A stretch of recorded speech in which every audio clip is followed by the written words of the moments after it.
Gente, continuando aqui no segundo vídeo, porque estourou o tempo, né, de gravação, vamos lá. Diferentemente das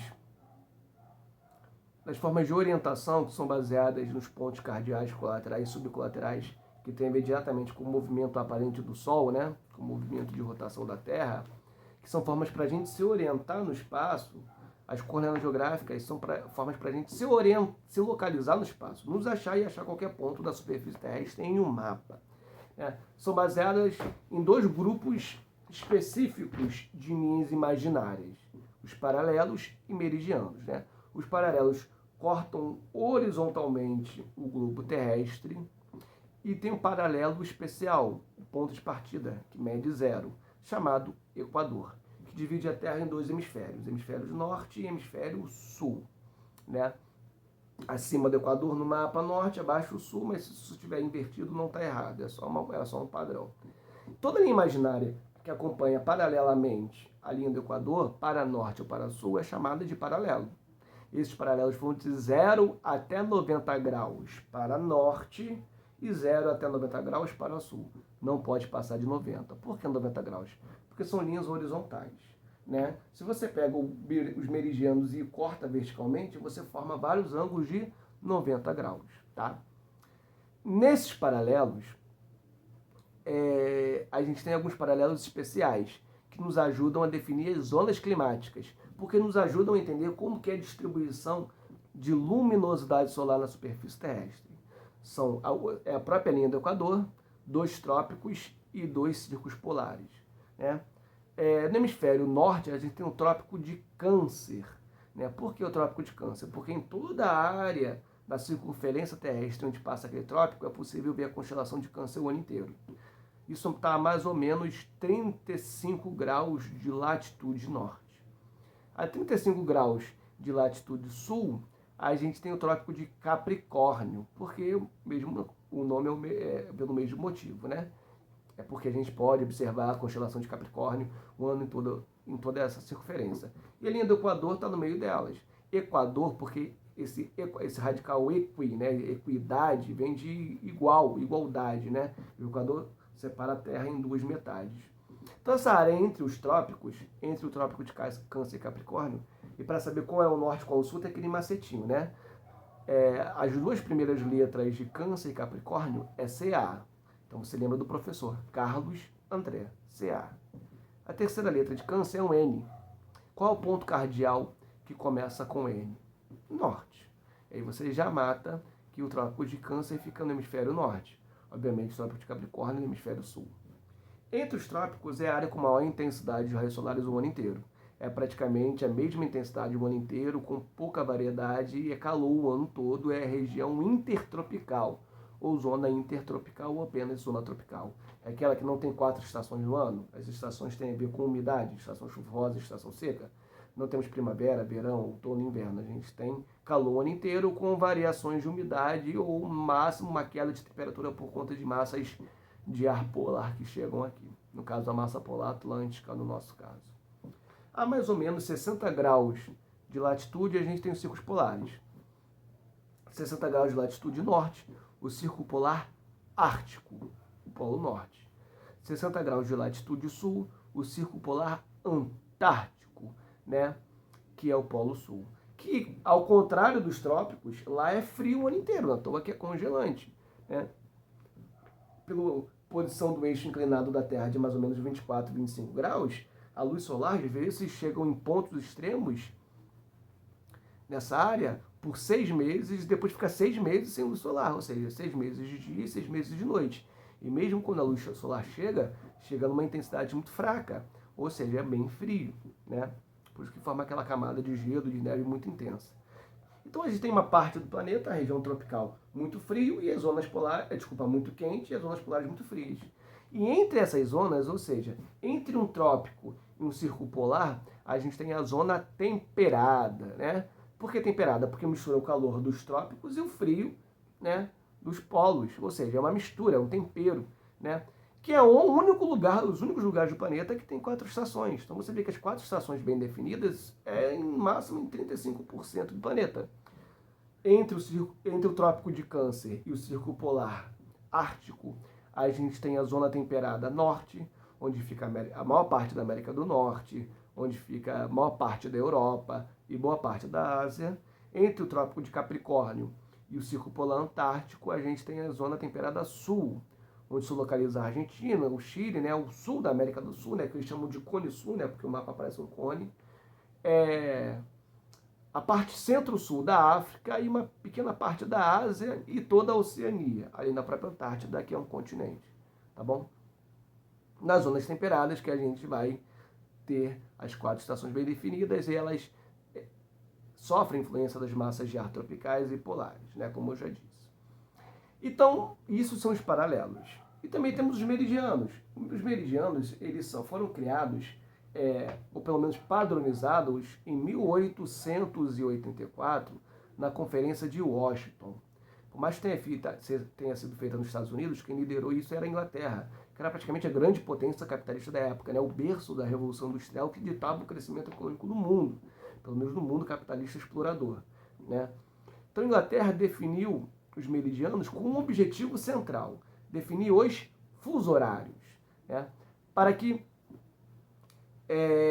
o horário mundial tenha um padrão. Porque a marinha inglesa, tanto a marinha militar como a mercante, já tinha comércio com todos os continentes. Então eles precisavam administrar a sua logística e saber o horário certo da chegada em cada país seus navios e que horário era esse nesses países, para que os países adotassem horários padronizados. Então foi definido os meridianos, com um meridiano básico chamado Greenwich, porque corta o condado de Greenwich, na capital inglesa de Londres, né, que é o fuso zero e o meridiano zero, né? Ele divide a Terra em 2 hemisférios, hemisfério leste ou oriental e hemisfério oeste ou ocidental. Lembrando, sempre que você estiver de frente para o mapa e o mapa estiver padronizado, não estiver de cabeça para baixo ou invertido, sempre que você estiver de frente para o mapa e o mapa não tiver nenhuma alteração tradicional, em relação ao tradicional, a sua direita é o leste, o oriente, a sua esquerda é o oeste, o ocidente. Mas tem que ver, porque tem autores que fazem o mapa inverso, botam o norte embaixo, o sul em cima, inverte, porque a Terra não tem cima, baixo, frente, trás, então qualquer forma pode ser aceita, tá? Mas a gente tem os padrões. Então, vai dividir a Terra em 2 metades. Só que o meridiano do Greenwich considera a Terra esférica. A gente sabe que a Terra não é esférica, muito menos plana. A Terra tem uma forma própria, que é geóide, que é aquela velha história, né? Arredondada das laterais, achatada dos polos. Não existe nenhuma forma geométrica perfeita que se encaixe a ela, mas a mais próxima é uma esfera. Então, como isso parte de cálculos geométricos, você tem que calcular a partir de formas geométricas perfeitas. Ele considera-se a Terra uma esfera. Por isso, o Greenwich divide a Terra em 2 hemisférios, leste e oeste, oriental e ocidental, e cada um com 180 graus. Porque uma esfera perfeita tem 360 graus. Até porque 360 graus é o giro da Terra em 24 horas, em um dia. E se for para definir os fusos horários, tem que ser baseado nisso, né? E a cada 15 graus, depois de Greenwich, tem um novo meridiano, né? E a distância desse meridiano em relação a Greenwich é um fuso horário, né? Então a gente tem 24 fuso horários, 24 horas em 360 graus, sendo 2 hemisférios, 180 e 180. Eu não vou abordar muito o fuso horário aqui, porque como é uma aula de revisão, eu não vou cobrar fuso horário na nossa avaliação, pelo menos não nessa avaliação inicial, tá? Vou cobrar o quê? Vou cobrar as coordenadas geográficas, que são as latitudes e longitudes. Então vamos lá, vamos voltar aos paralelos. Cada paralelo que acompanha o Equador, ele tem uma medição em graus. A cada grau, minuto, segundo, tem um paralelo, um sobreposto ao outro até o máximo 90. E o grau desse paralelo é sua distância com o Equador, e é chamada de latitude. Então, se eu tiver um paralelo 10 graus, a sua latitude é 10 graus. E aí você tem que ver se é 10 graus do hemisfério norte ou 10 graus do hemisfério sul. Então, o que é a latitude? Distância em graus de um paralelo em relação à linha do Equador. A longitude é semelhante, só que a ver com os meridianos. Os meridianos não são paralelos, são perpendiculares. Porque, teoricamente, todos nascem no Polo Norte e se cruzam no Polo Sul. Se eles se encontram em algum momento, eles fazem, né, essa ação perpendicular. Todo meridiano é uma longitude, mas todo espaço é uma longitude. Eu falei que tem meridianos sempre a 15 graus de distância um do outro, mas entre os meridianos há também medição em graus. Então tem longitudes. Por exemplo, se o meridiano, por exemplo, que corta aqui o Brasil, estiver a 60 graus de Greenwich, significa que sua longitude é 60 graus. E você sabendo que o Brasil está totalmente no hemisfério ocidental, em relação ao Greenwich, então a gente tem uma longitude de 60 graus oeste, tá?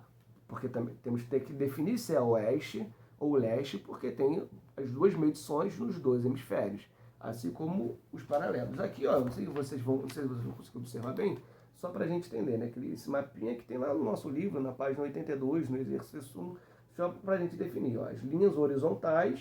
Aqui a Terra está considerada um planisfério, tá? Para facilitar o cálculo como um exercício escolar. As linhas horizontais são os paralelos e cada uma tem um grau.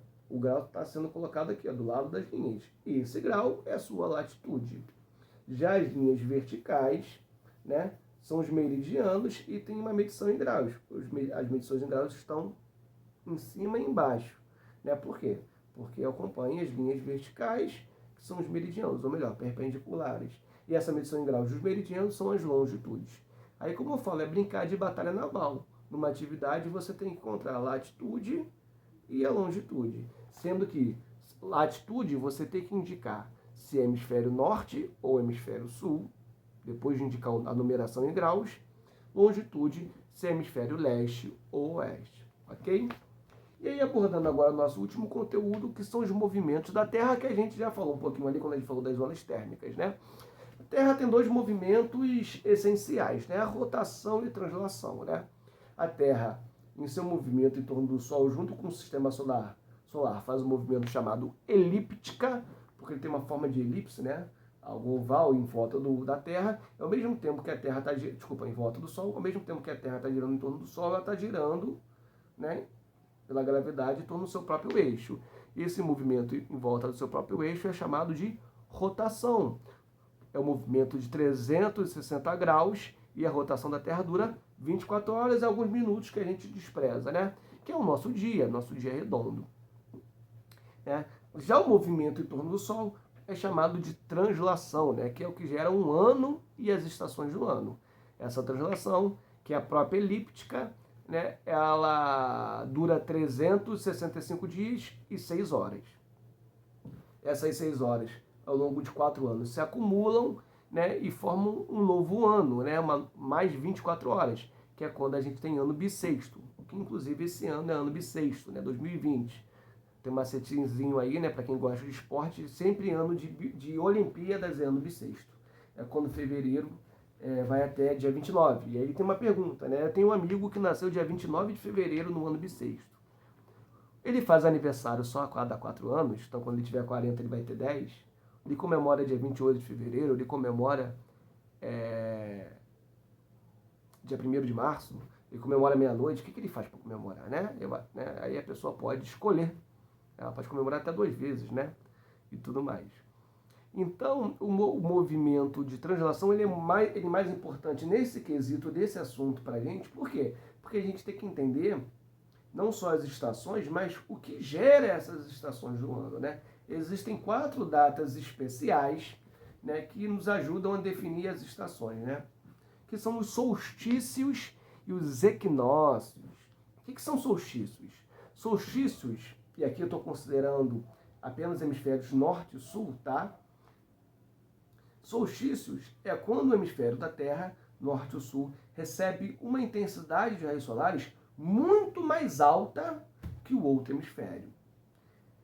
Nesse hemisfério que a intensidade de raios solares começa a ser mais alta, inicia-se o verão.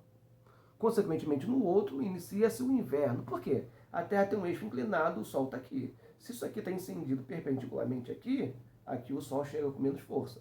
Depois de 6 meses, se inverte. Tá? Então, quais são as datas do solstício? 21 de junho e 21 de dezembro. 21 de junho, no hemisfério norte, começa o verão. Consequentemente, no hemisfério sul, começa o inverno. Só você lembrar que o Brasil está predominantemente no hemisfério sul, e em 21 de junho aqui é frio, pelo menos mais frio que 21 de dezembro. Tá? Já em 21 de dezembro se inverte. E 21 de dezembro, no hemisfério norte, começa o inverno e no hemisfério sul, o verão. Não é à toa que os filmes de Natal dos Estados Unidos estão sempre cobertos de neve, aquela friaca toda, né? E a gente compra, como eu já falei para vocês, né? Árvore de Natal em forma de pinheiro, em forma de cone, que nem existe no Brasil. Alguns compram ainda branquinha para imitar neve. Eu quero saber que lugar do Brasil neva dia 21 de dezembro, num verão de 40 graus, né?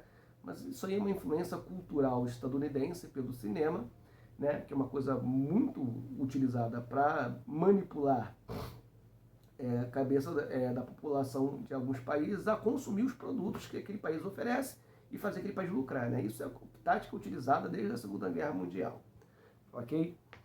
Então, os solstícios vão definir inverno e verão. Já os equinócios não, o equinócio é diferente. O equinócio são duas datas do ano e as únicas duas que o mundo inteiro recebe luz solar muito próxima, quase igual. São as únicas datas do ano que o mundo inteiro tem 12 horas de dia e 12 horas de noite. Por exemplo, no verão inglês, chega a ter 15 horas de dia e 9 horas de noite. No inverno alemão, chega a ter 16 horas de noite e 8 horas só de luz solar. Por que no Brasil a gente não percebe isso? Porque a gente está na zona tropical, onde a intensidade de raios solares é perpendicular e quase a mesma o ano inteiro. Então a gente tem praticamente 12 horas de dia e 12 horas de noite o ano inteiro. No máximo, nos dias mais quentes de verão, a gente tem 1 hora a mais de dia, porque amanhece meia hora mais cedo, anoitece meia hora mais tarde, isso sem contar o horário de verão, que inclusive foi abolido, né?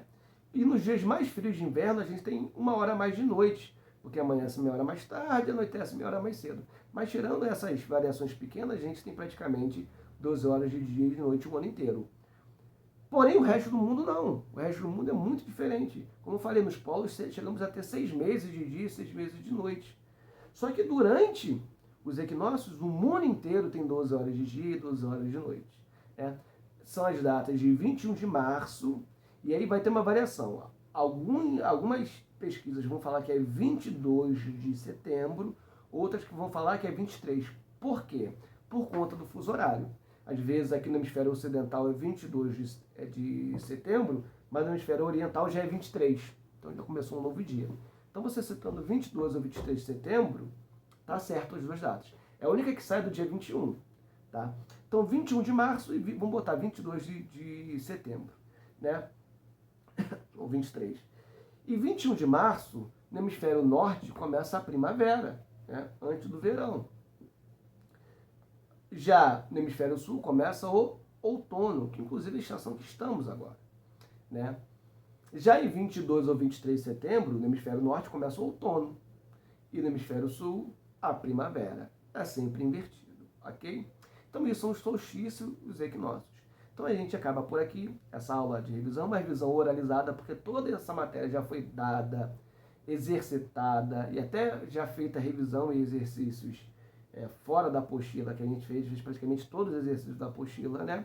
Então a gente finaliza aqui a nossa matéria de prova. É oralizada para vocês tiverem um contato último com esse conteúdo antes da prova. Tenha o caderno em mãos para anotar mais uma vez o que vocês vão assistir. O vídeo gravado não permite que vocês façam pergunta imediatamente, mas tem um lado positivo, que permite que vocês pausem a hora que quiserem e revejam, né, a explicação daquele assunto, tá? Então espero que tenha sido claro para todo mundo, que vocês tenham entendido. Teremos nossa avaliação, né, dentro das características desse período que o mundo está vivendo.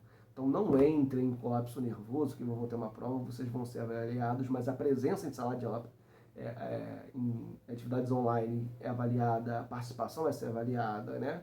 É só um método de avaliação que a gente precisa fazer, porque tem que ter algo normativo nas escolas. Então não fiquem nervosos, a avaliação de vocês e a qualidade de vocês vai muito além de uma prova ou de uma nota da prova, ok? Uma dica, né? Vocês vão fazer essa prova online. Gente, não se enganem.